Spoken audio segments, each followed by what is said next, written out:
Assalamu alaikum, shin ko kun san da cewa a WhatsApp ɗinku kuna iya wa'annan abubuwa guda uku? Wato na farko za ka yi creating ɗin breakpoint list idan kana so ka tura wani abu, ko kuma ka yi creating ɗin numbering list, ko kuma block quote wato in kana tura message mai tsawo sai ka nuna mahimmancin wannan rubutun da kake.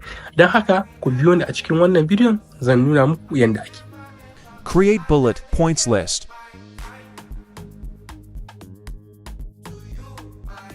Create numbering list.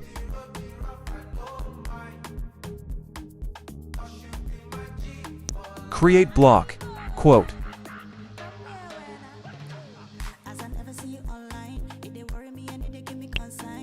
Idan kuna son ku ci gaba da ganin bidiyo irin wa'annan da kuma wasu da suka shafi waya ko kuma kwamfuta, kar ku manta idan kuna YouTube ku danna subscribe, in kuma a Instagram ne ko sai ku danna like. Don haka ku yi comment kuma ku yi share. Ni ne naku Habib Ali Usman. Sai